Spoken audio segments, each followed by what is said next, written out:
Get ready to rumble. Schilling Show Unleashed on the Seven Thunders Media Network. Former city councilor, husband, father, and community watchdog. Your host, Rob Schilling.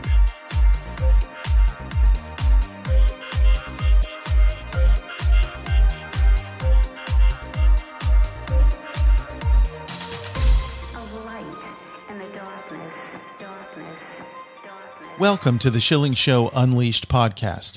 Remember, your direct support makes our show possible, and you can directly support this podcast by visiting shillingshow.com and then clicking on the Patreon banner at the top of the page to make a monthly contribution. We appreciate your support. Schilling Show Unleashed Podcast welcomes Lucas Miles, a pastor, a television host, and author of the new book, Woke Jesus, The False Messiah Destroying Christianity. And Pastor Lucas Miles, thank you for joining us today on the Schilling Show Unleashed. Thanks for having me. Glad to be here. People have heard the term woke. They know the term Christianity, but they have a hard time putting the two together. So help us to understand the fundamentals of woke Christianity. Yeah, woke Christianity is essentially Christianity that has allowed what I call sort of this doctrinal hitchhiker to attach itself really as a parasite to the faith. And in most cases, that's some form of Marxism or critical theory, as we call it. We've seen this throughout, history. We could go back to, the mid-1900s, and you see the adaptation within Catholicism, where a priest in Latin America named Gutierrez really combined the Catholic faith with Marxism and developed what became known as liberation theology. That jumped over to America in the form of Black liberation theology. This trend has continued. So in my book, Woke Jesus, I trace this history of really the development of Christian thought that has been amalgamated with these Marxist substructures that continues various forms of heresy today. You have written another book about the Christian left, and that was a term that we were familiar with for many years. So what's the difference between woke Christianity and the Christian left? Are they just one and the same? So I think that it's important to understand when we talk about, really any sort of false beliefs, that these exist on a spectrum. In my first book on this, The Christian Left, my intention was really just to show people, here's what's happening today. These are the trends that we're seeing, and here's some of the things that you can do about it to protect yourself in this. As I traveled around with that book and countless speaking engagements and media appearances, what I found was there was still a lot of misunderstanding about what wokeism was, what progressive Christianity was. And so I wanted to do more of a historical deep dive into this book to show the evolution of progressive thought within the church, how it has affected people, what they can do about it. And I wanted to give people really the tools to be able to dismantle this kind of thinking. That I think the average pastor, if you were to ask them about why transgenderism does not, that ideology does not belong in the Christian faith, that it's antithetical to it, I think that they could give you maybe some sort of a quick answer. But if you ask the average person at church, I think they would struggle sometimes connecting the dots throughout Scripture. And so I really wanted to put these beliefs of wokeism that promote things like abortion and open borders and globalism and socialism and Marxism and all sorts of divergent sexual behaviors, and really put that up next to Christianity to see where things stand and to empower the believer to be able to, really rise above this and to be able to communicate their faith clearly in these such critical times. So what we're seeing now is a subversion of the church. Certain denominations, I'll name a few. You've covered some of these in the book, the Methodists, the Presbyterians, which have just gone off the rails in many ways. But this was the last bastion against a cultural downfall. I've seen it in my own involvement in politics and Christianity, that the Christian church was kind of the finger in the dike preventing the dam from bursting, and that seems to be gone. I think you're very much right there. Look, I'm an optimist, and when I read the Bible, I believe and see that God wins in the end. Yes. But it's important to recognize that this does not mean that the church in America will always thrive. When you look over in Europe, you see places like Germany and Italy. We have these great reminders of a once vibrant church in the form of beautiful cathedrals. But now those cathedrals are empty. And I don't want to see that happen here in America. I think that the radical left and this Marxist agenda that is being pushed out by some very powerful people in our world, that they understand that the left can't win elections unless they really come after the family and they come after the church. And those two institutions, if you will, you're right, they were the things that have been holding back this really socialist restructuring of America, this revisionist history of our Constitution, of the Bible, these things. It's an ideological war, really, is what's happening. And I think that there's still a lot of people in the church that are not living as if we are truly on the front lines right now to the degree that we are. And I think that we need a wake-up call. So a lot of people would look at this as a battle of the flesh, but I want you to talk about and get your comment on this is a principalities and spiritual warfare that's going on right now. This is nothing less than a demonic attack on Christianity, Christians, and our culture, which by and large has honored God over the years.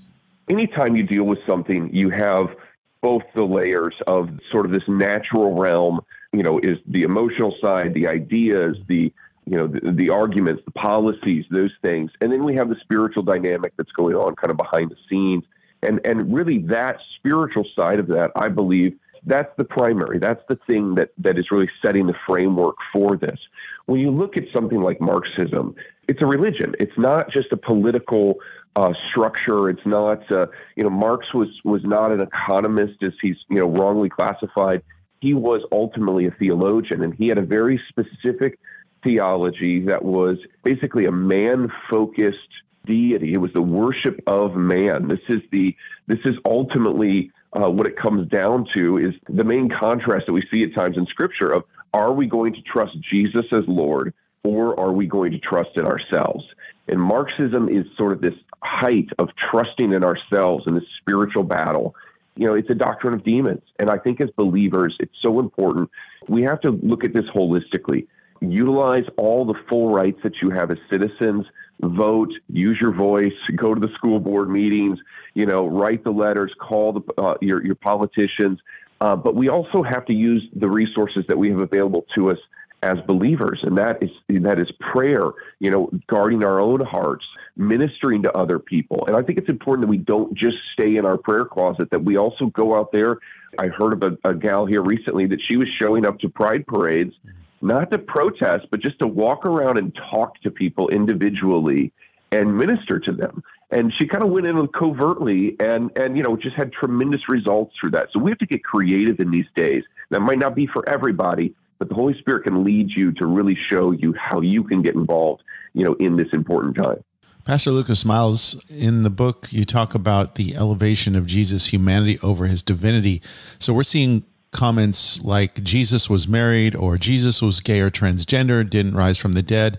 This is coming from what used to be mainstream churches. It would have been considered heresy previously. So what is really behind this kind of putting the thumb on the scale of Jesus and his humanity and his divinity?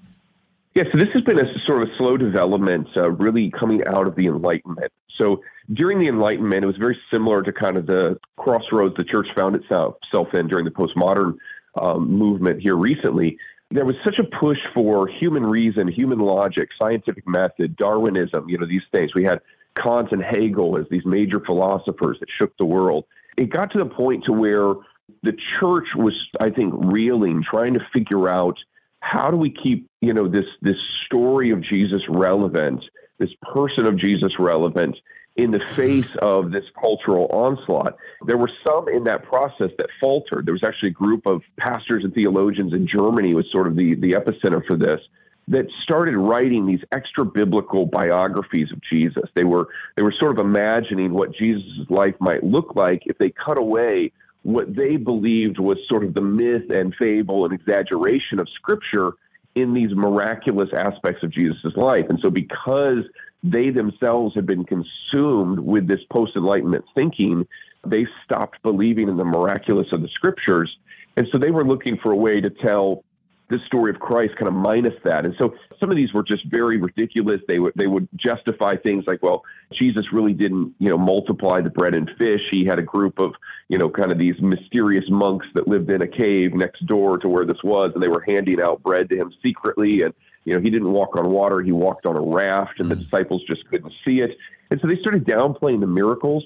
This has evolved over time. And I think that it eventually worked its way into our theological training centers, our Bible colleges, in the form of what's known as contextual criticism.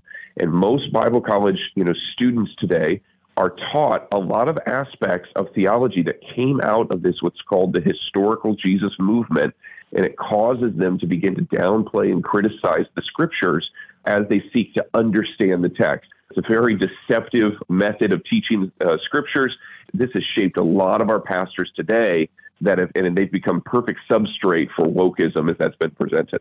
You have talked in the book about wokeism in education. I want to go to this example of Azusa Pacific University. I grew up in that area and had no idea that institution had succumbed to all this push of wokeism. Give us a couple of vignettes of what's going on at APU. So APU, I think, like several other Christian universities, is slowly being pushed in this direction. The way this typically happens is it starts at a board level. A university might have certain board members that they take on or that come on the school's board and start kind of driving some of these policies and decisions. We're also seeing this, I give the example with Biola University in the book, yes, of we're seeing some large donations that are coming into Christian universities from kind of some unsavory figures, and that they're taking this money because it seems to be this grant that doesn't have any attachments to it. And we have to ask ourselves the question, after this money comes in from some stronger left-leaning figures and organizations, and then we start seeing these Bible college, they make policy changes regarding their policies on gender and sexuality on campus or their view of certain issues. We had, one Bible college professor that referred to a large painting of Jesus as a symbol of alienation for the students of color on campus. You start seeing these really about faces in their doctrinal beliefs. You have to follow the money. And so I do a lot of kind of deep dive into that, some investigative journalism in that chapter specifically to really bring those things out. And it's not enough to just say, I'm sending my kid to a Christian college anymore, because if they're not at the right Christian college, I think that can become, very, very deadly for their faith. And so I'm excited. I partner with places like Liberty University and Charis Bible College in Colorado and Summit Ministries and other places that I think are still doing just a tremendous job raising up this next generation of believers. So we live just up the road from Liberty University, and there's a lot of young people in my church that go there or have gone there, and they seem to be maintaining, if not getting stronger. But what are they doing right that the others aren't doing? In other words, is there a model that could be extracted from or extrapolated from the operation of Liberty University and applied to places like APU or Biola? Just as my disclaimer here, I don't speak for Liberty University. I have no formal, involvement with them in that sense. But yes, I can tell you from my observation, there's a group there and sort of an institution within Liberty called the Freedom Center. And the Freedom Center, I see them as sort of this doctrinal watchdog, this orthodox think tank within the school.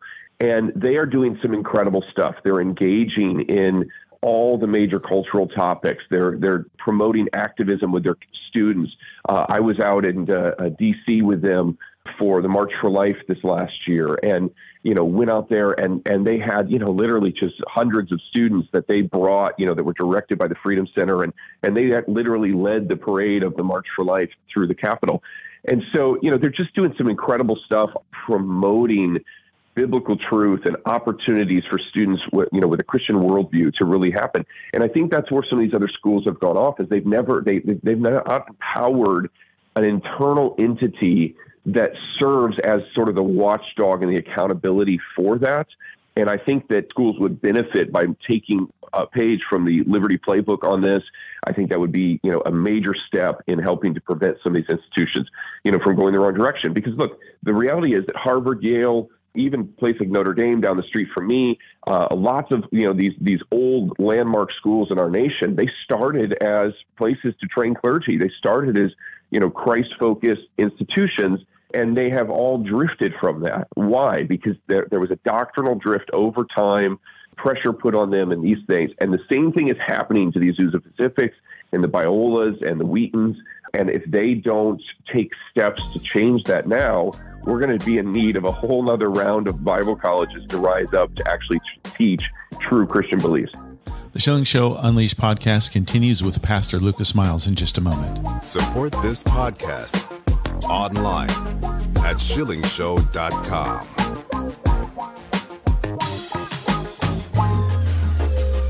BorderHawk.news is a one-stop shop with the latest news about immigration nationalism and globalism. The BorderHawk staff daily curates immigration news stories and, in the fashion of the Drudge Report, updates the site with cutting-edge content and original first-class commentary. BorderHawk.news highlights national and international media reports, tweets, and nuggets buried in local news blurbs, polls, video clips, and policy research. BorderHawk is pro-legal immigration, pro-rule of law, but against an unsecure border, as countless Americans have suffered violence at the hands of criminal illegal aliens. And an increasing number of Americans are concerned about how mass migration affects their daily life. BorderHawk.news will remain on the forefront of the immigration issue with a buffet of info to read, evaluate, and share. Bookmark BorderHawk.news. Add them on social media at BorderHawkNews on Twitter.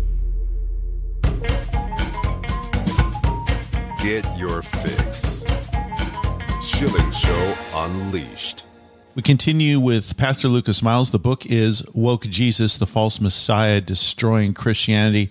And Pastor Lucas Miles, let's talk about Christian nationalism.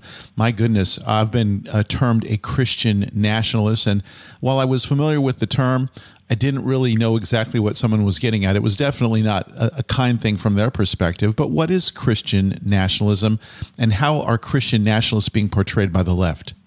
Christian nationalism is one of these terms that it kind of depends on who you ask on what the definition that you'll find is. This is a term that's being used to villainize Christians, to paint a picture of them. I refer to it as a dog whistle.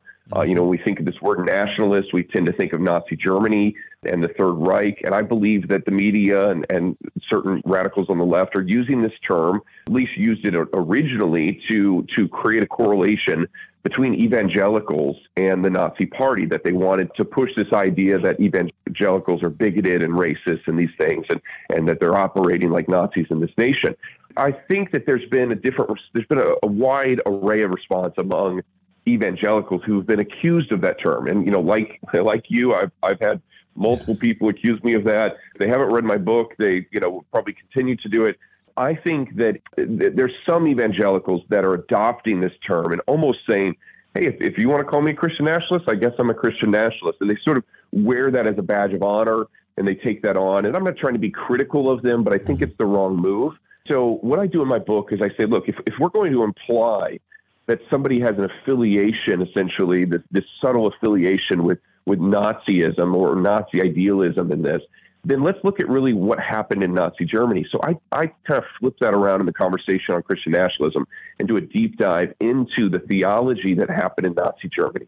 At the time, we saw two major church groups. There was the professing church, which Dietrich Bonhoeffer and Karl Barth and others were part of, who stood against the Nazis and the Third Reich.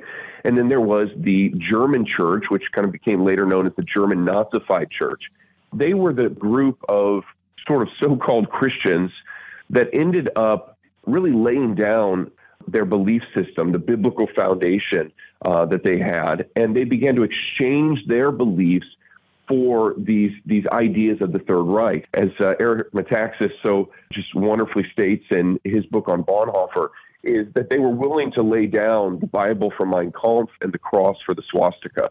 And so when you look at this, the Christian nationalists in Nazi Germany were not the Christians who stood on the Word of God, that professed their faith, that stood against opposition to the Scriptures. They were the Christians who bowed their knee to the agenda of the state.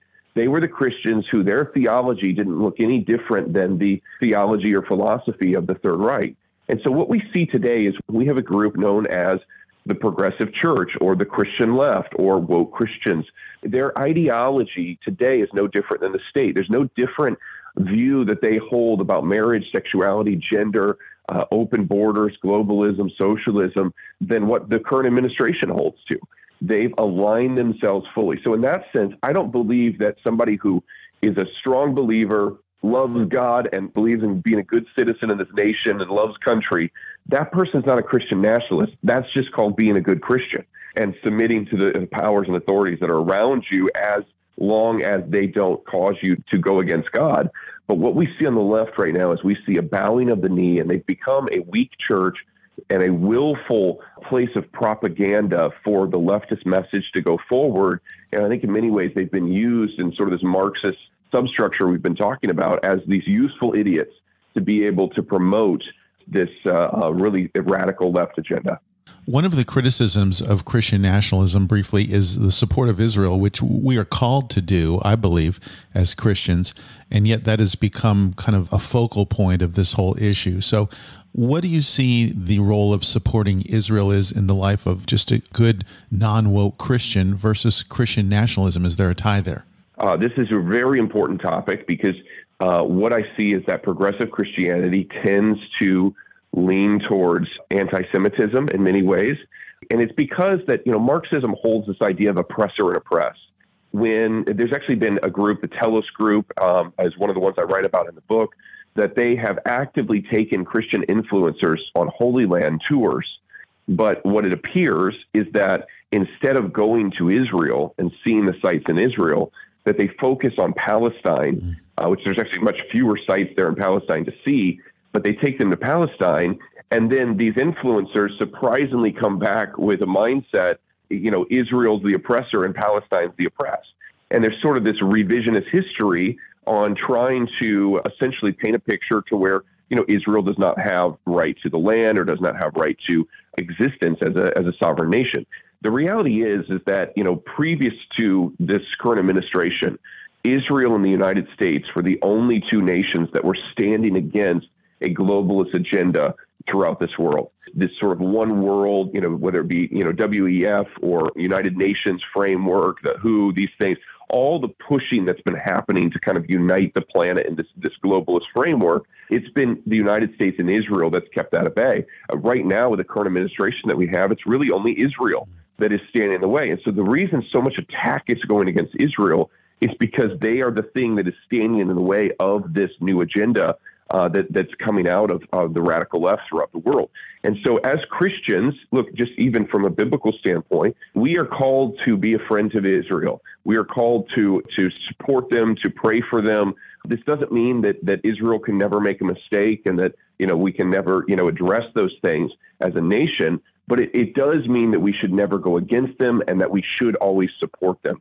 And, Zionism can exist on a wide spectrum. There's certainly, a lot of different theological beliefs in there we could talk about. But every single Christian should be a friend to Israel. And this progressive Christianity that pushes us away from that, begins to see Israel as the enemy and really as the oppressor in this Marxist framework, that needs to be rejected at all costs. You talk in the book about the problem of alienation. You also call it thrownness. Would you tell us about that and why it's important? Yes, so thrownness was a term used by Martin Heidegger, German philosopher, and this is where it really starts laying out that wokeism is essentially a form of neo-Gnosticism. And so Gnosticism was one of the early heresies to come against the church. We don't see it mentioned by name in the New Testament, but we see some of the beliefs referred to in various books of the New Testament and Paul's letters.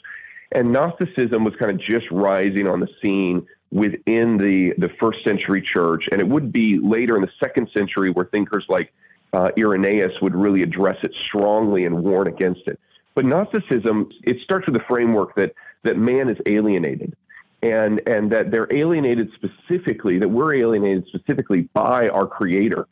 Gnostics believe that man was sort of this pre-existent spirit and that God subjected us into human flesh or into a created dimension. And as a result, that we essentially experience systemic oppression is essentially how they would refer to it.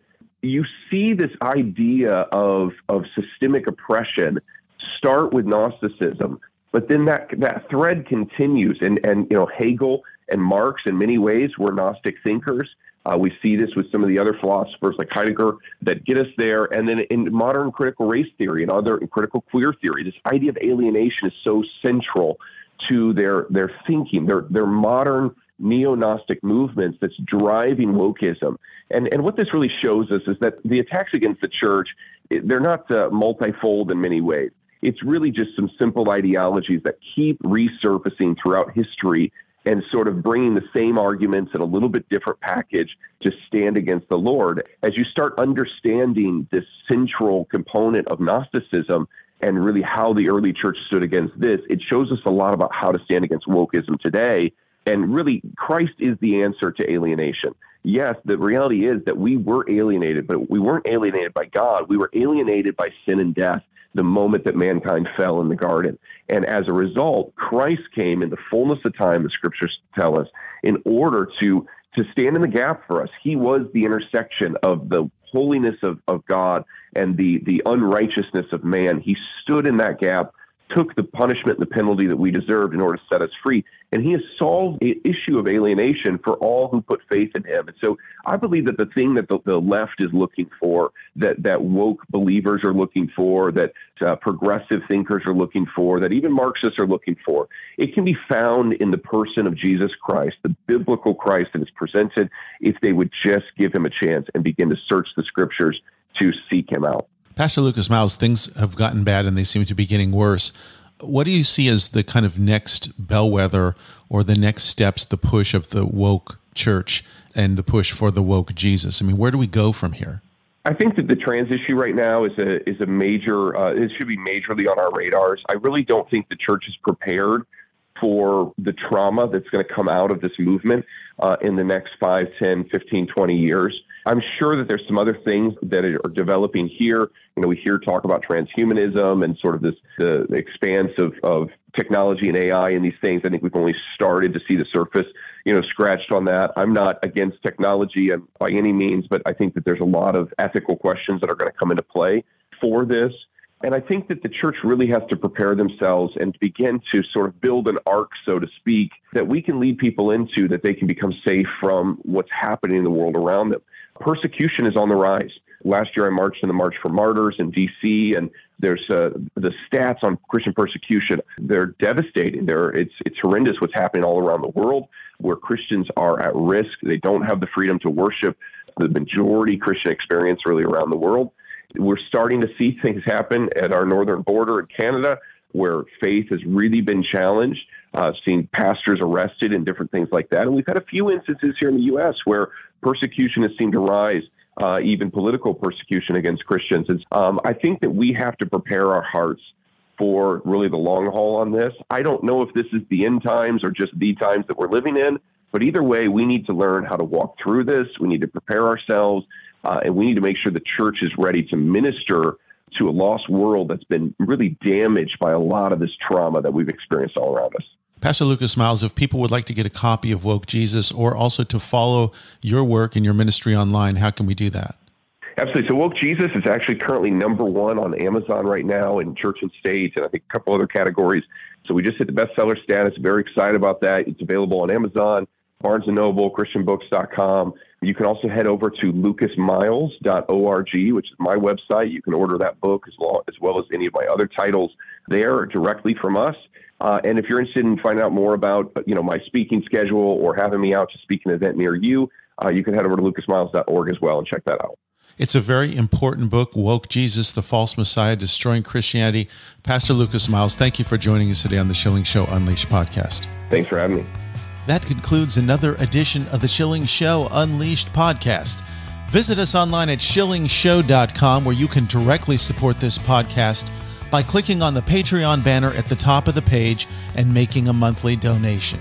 Your support is essential for the continuation of the Schilling Show Unleashed podcast. Until next time.